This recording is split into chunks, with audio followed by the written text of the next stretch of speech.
Tonight on Nation to Nation, more Indigenous-led criminal justice services will soon be available with a boost from the federal government. People that we're serving is very significant because we're able to provide those services that some mainstream systems cannot address.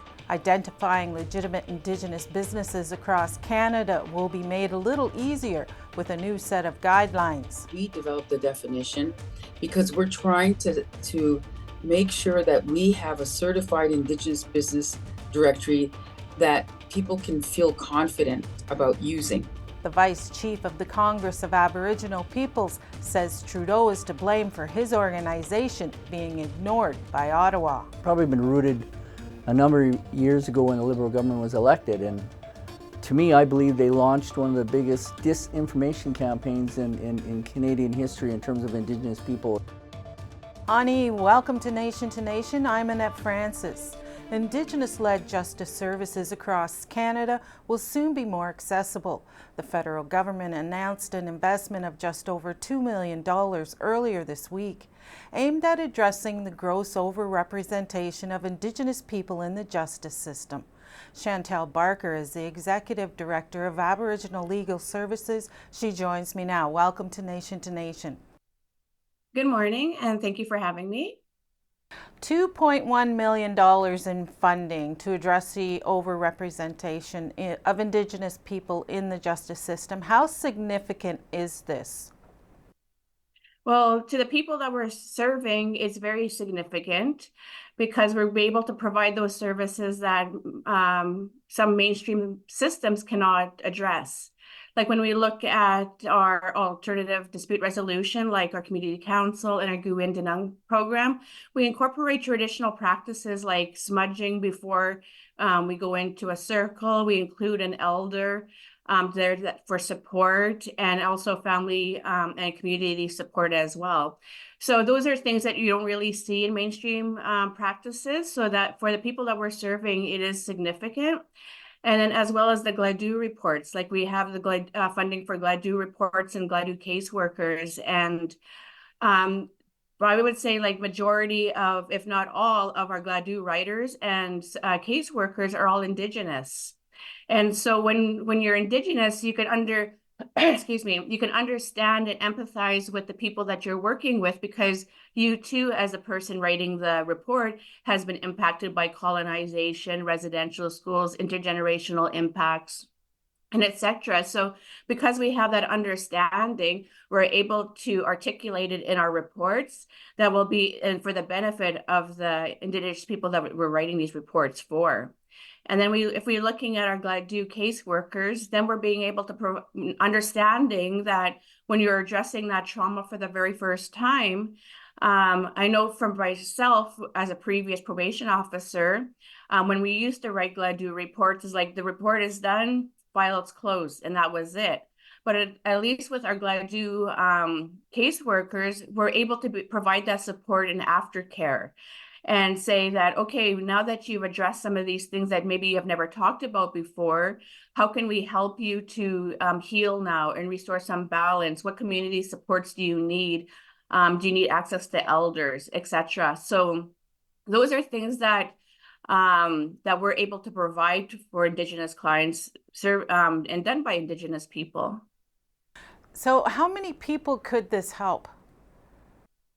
Well, it depends. Like our caseworkers, they have, especially when we look at our GLADU writers, they have a very full caseload where they could have 5 to 10 reports or letters a month.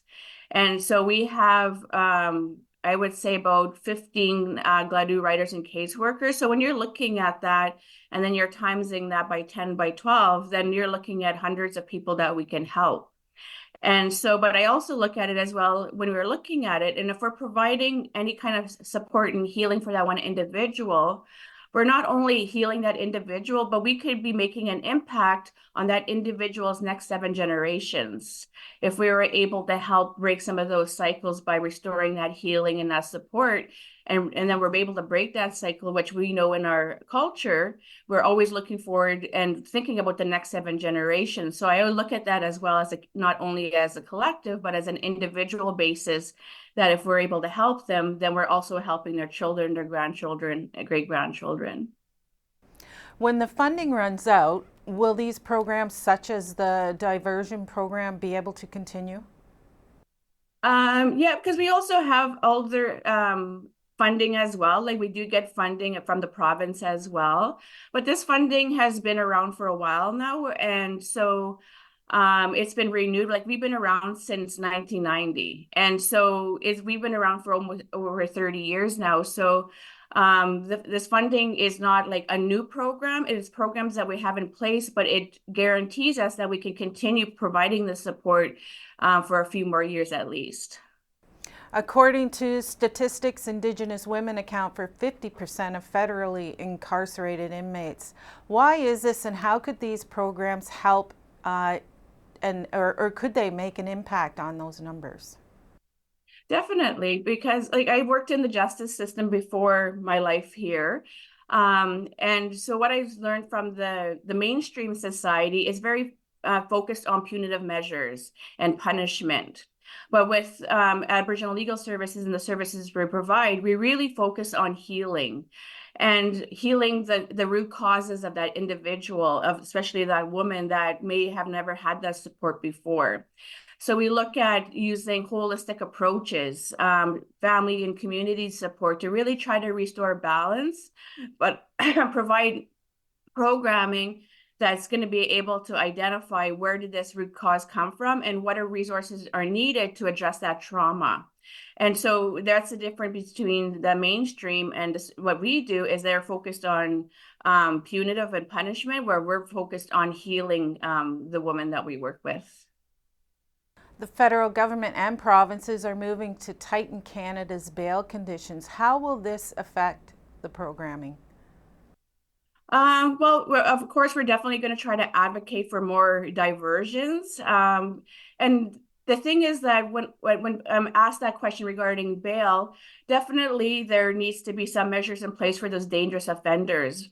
But from my experience, especially as a probation officer for 10 years, when I look at my caseload at that time previously, I would say I had 100 people on my caseload towards the end of my career as a probation officer. And 95% of those cases were Indigenous people that were on my caseload. And out of those 95% of people, I would only say maybe less than 5% were actually dangerous. A lot of it had to do with addictions and when things that they did while they were under the influence. And so there's a saying that I've always lived by that I heard from Ernest Mann many years ago, and it always stuck in my head. He said, if a system is making people sick, do we cure the people and put them in the system, or do we cure the system? And so that's when I look at bail reform. Yes, there needs to be some measures when it comes to those real dangerous offenders. But when it comes to people that are they don't need to be isolated from mainstream society. They just need tools and resources and support to help them address those root causes, help them to address their addictions. There needs to be more support and resources put in place for addictions and healing centers and healing lodges. And that I find will be more impactful in changing the system, because the system, as we've seen since I started my career, the rise of incarceration rates among Indigenous people just continues to rise and rise and rise. And so obviously the system that's put in place is not working for Indigenous people.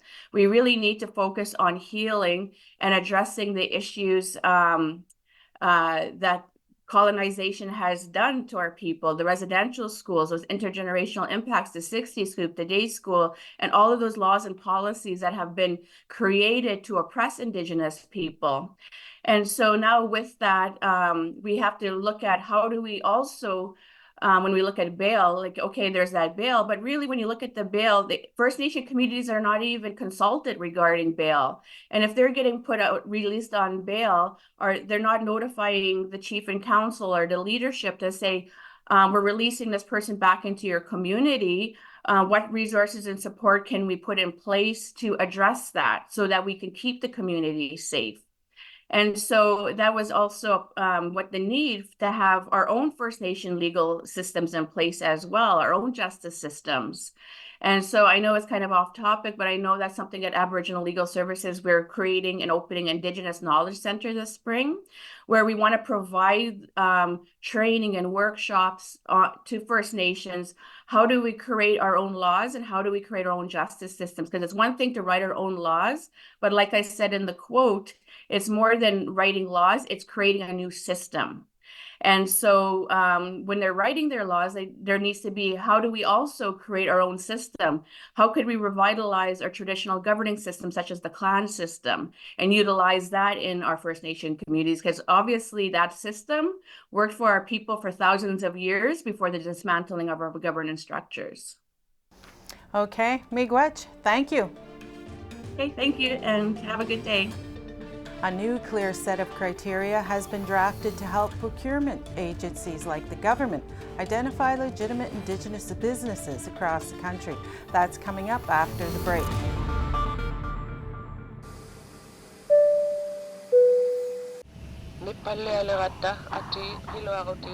APTN presents a captivating journey into the heart of the North with our latest podcast, The Place That Thaws. Some areas that used to be safe are no longer safe. Hosted by me, Danielle Parody. Join us as we uncover the intricacies of life on a changing coast. Subscribe and listen to The Place That Thaws.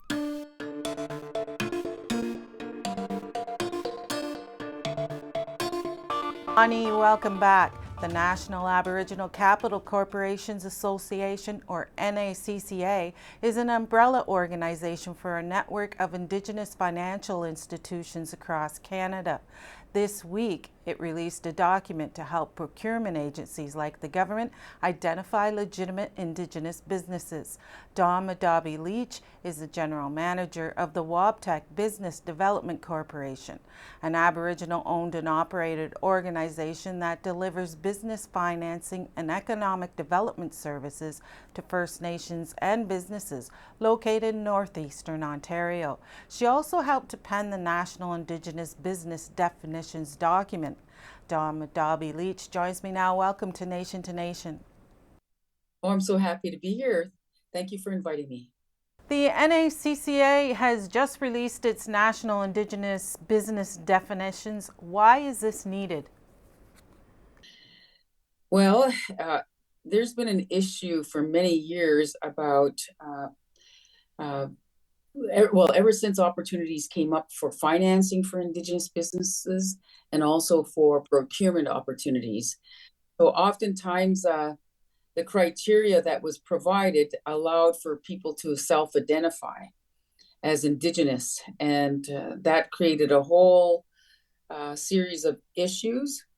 And the other issue that's come about besides identity is the use of shell companies by large businesses who are looking to take advantage of the many procurement opportunities available to genuine Indigenous businesses. So who has been involved in the development of it? Well, a group of national Indigenous organizations got together to develop the National Indigenous Economic Strategy for Canada, which we launched in June 2022.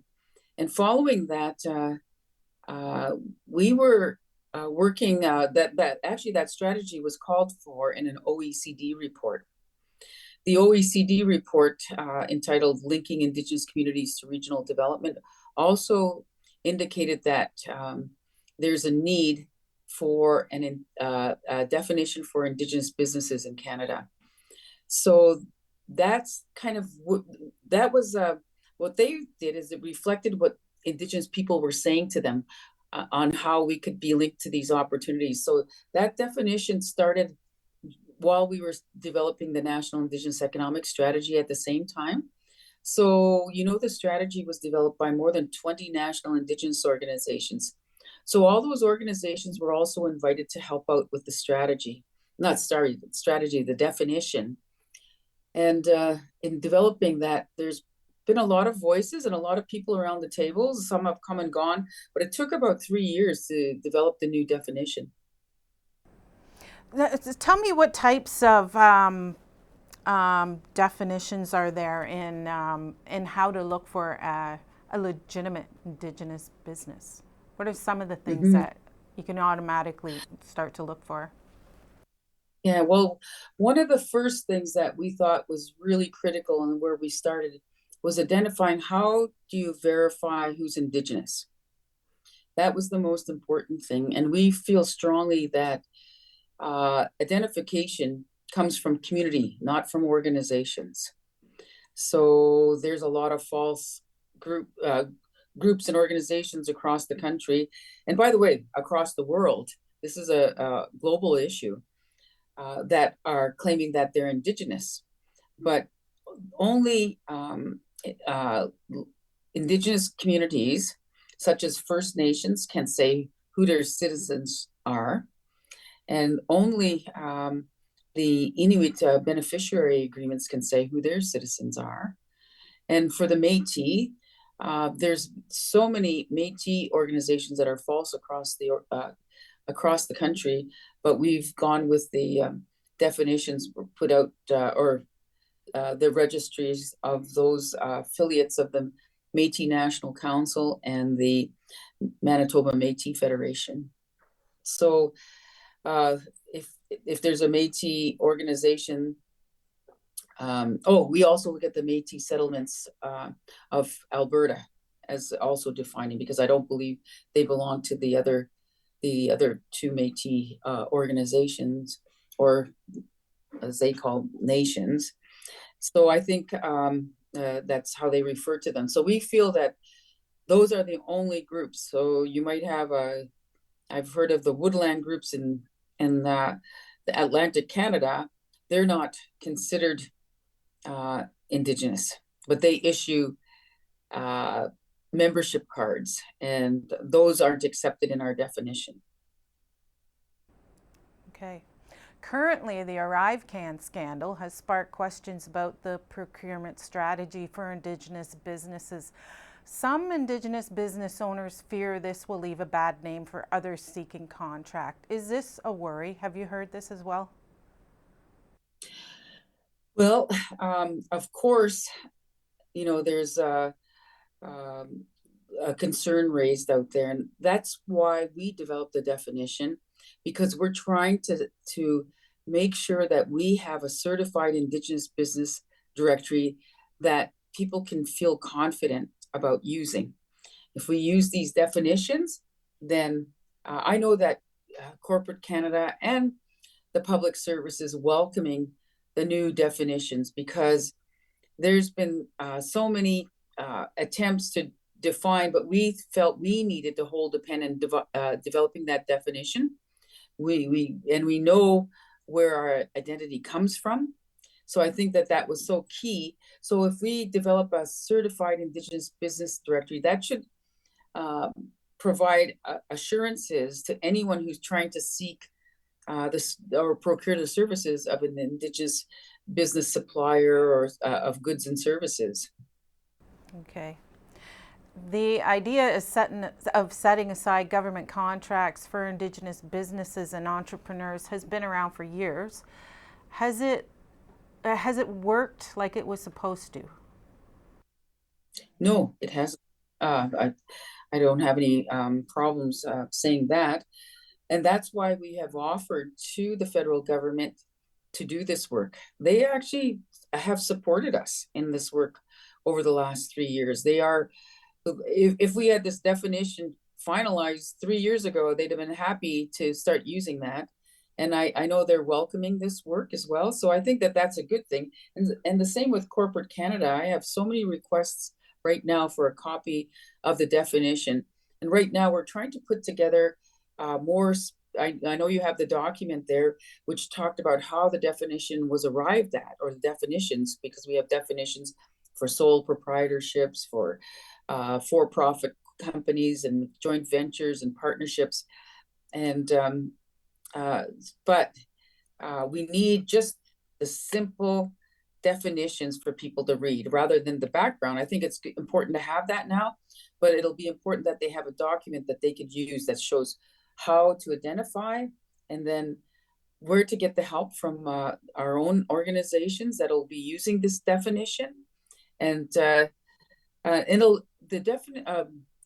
businesses will be certified and recertified because ownership changes. That was one of the shortcomings with the past process. There wasn't a process of recertification, say if an Indigenous person sold their business.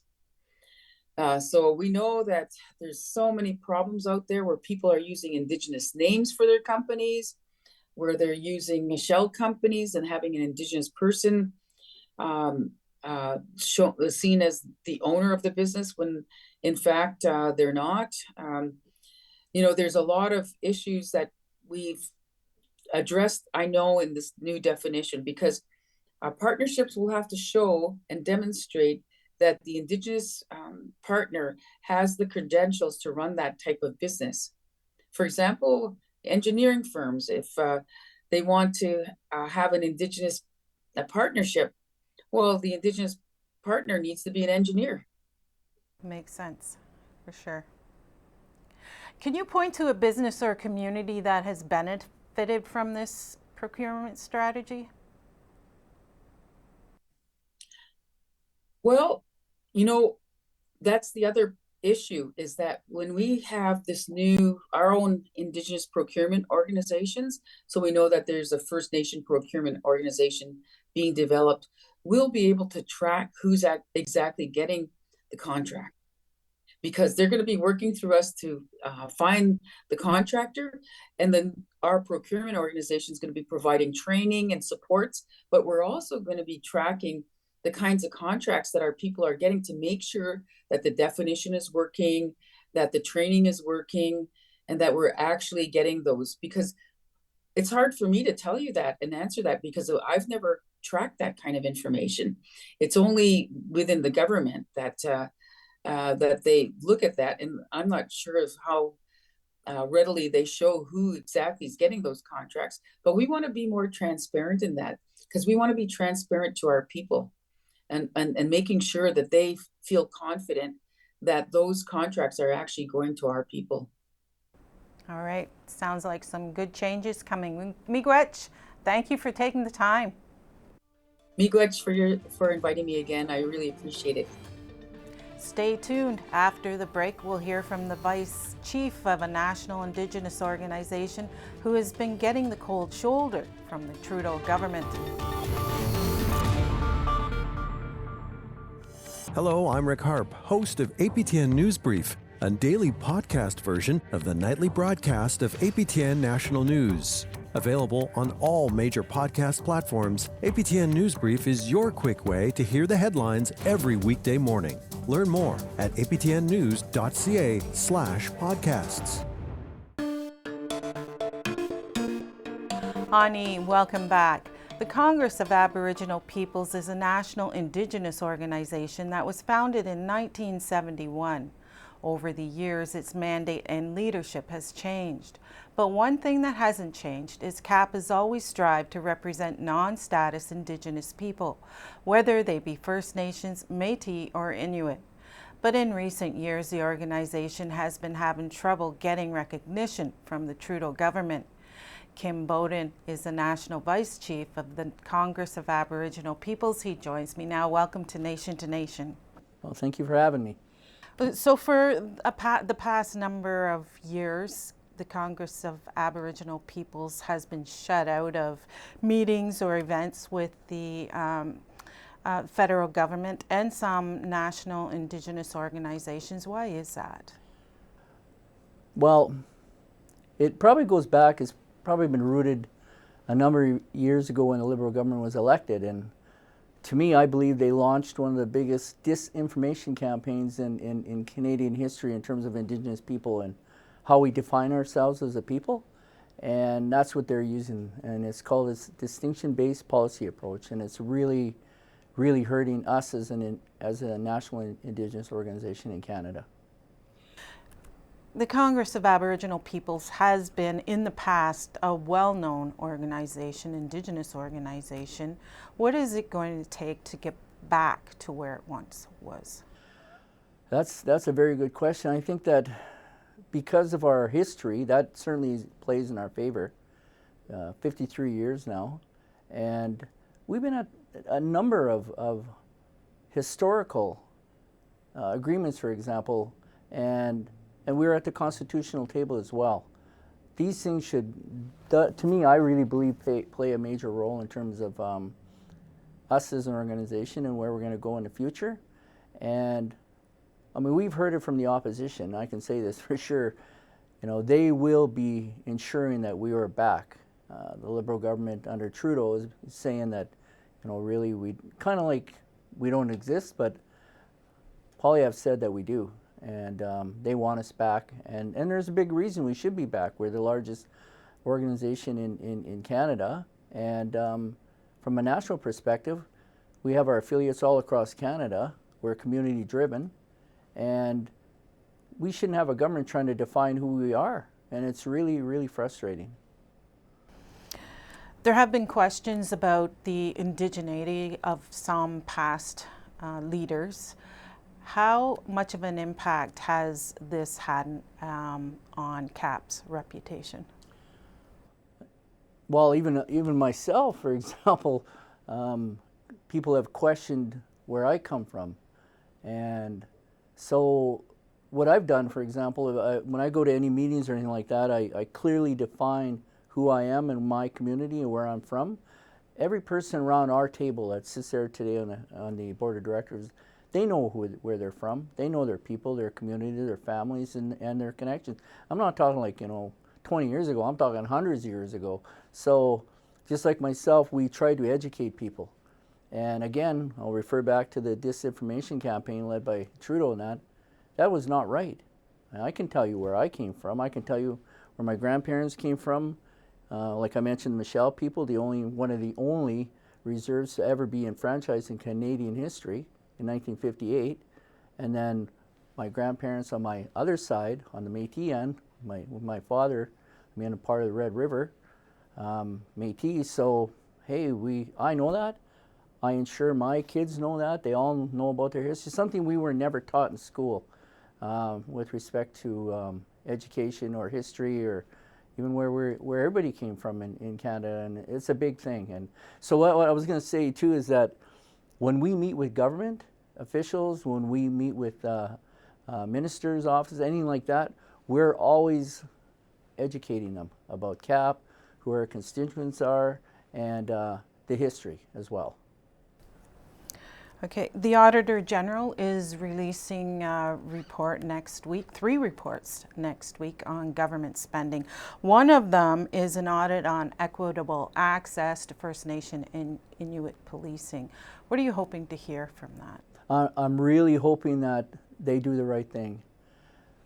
Right now, I know that, based on my research, that Canada spends about a little under $21 billion per year in terms of policing in Canada, and a very, very small percentage of that is directed towards police services that impact Indigenous people in Canada, on reserve as well, and that should be priority number one. And I'm really hoping it reflects that. The other thing I'm hoping, it doesn't say that we're underspending, because to me, I really believe we're overspending in terms of the overall picture, in Canada. So, yeah, I'm hoping that's the direction it goes. How much of an impact do you think this would have, the audit would have, on policing, First Nations policing?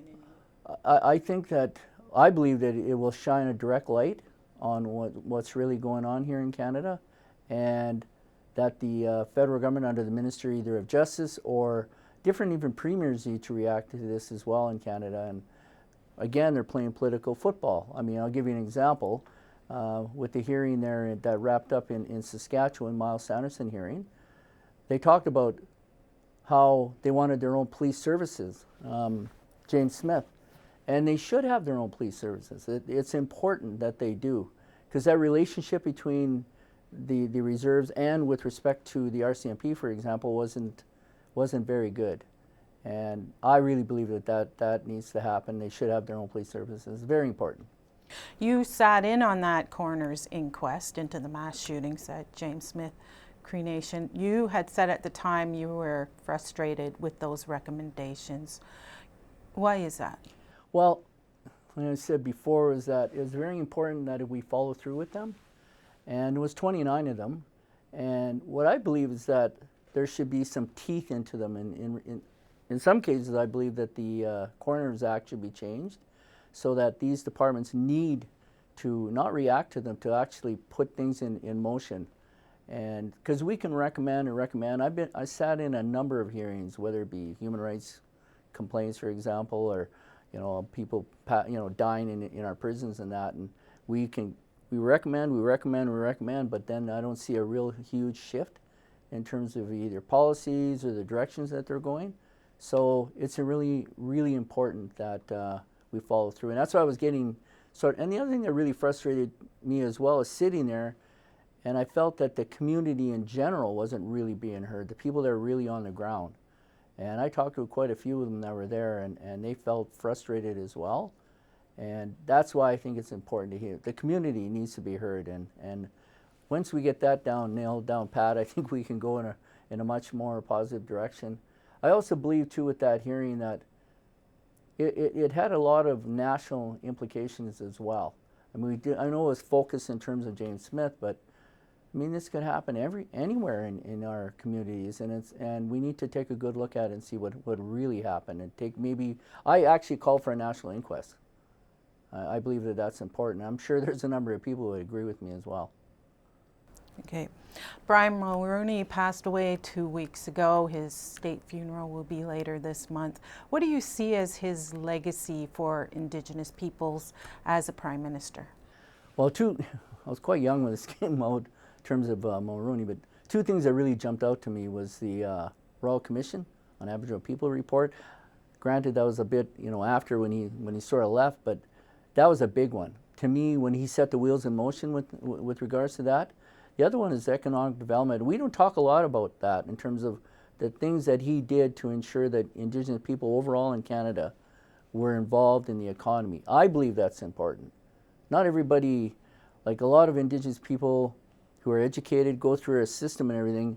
They create their own businesses. They also need assistance to get into the market as well. And I think he really did an incredible job on that end. And it's still, today it's still going on. And I think that's a legacy that people talk about all the time.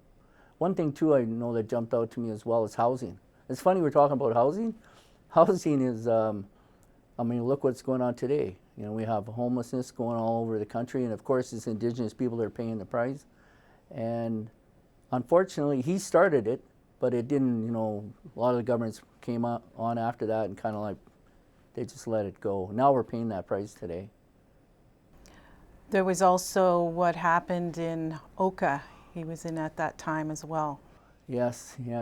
And at that time, man, I remember I was working with the city of Saskatoon and as the Indigenous consultant, and even in Saskatoon, it was a big thing. There was so much discrimination and racism directed at Indigenous people. We'd feel it all over all the time, and it didn't matter, all because of Oka. And it really put a black mark on Canada. Black eye, I guess you could say it did. And they're trying to look good on the world stage, and yet they bring in the army to do these kind of things. It wasn't good. It wasn't good for that. But I think he tried hard Mulroney tried hard to repair the damage, after that. So, yeah, that was unfortunate, and it's too bad it actually had to go that way. We'll probably be reading about it another 100 years from now. It'll still be in history in terms of our what we're taught. Mm-hmm. Yeah, for sure. Okay, Miigwech, thank you for coming in. Thank you for having me. That's it for tonight's Nation to Nation, and if you missed any part of tonight's show, you can check out our podcast. Go to aptnnews.ca/podcast. Miigwech, and have a good night.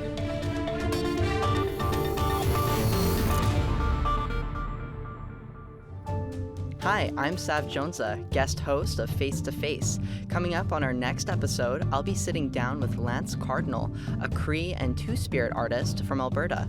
We'll be discussing his new children's show on APTN, his success as a multi-talented creative, and his journey to understanding his identity. Tune in Tuesday on APTN or listen to the Face to Face podcast. Download and subscribe on your favorite player.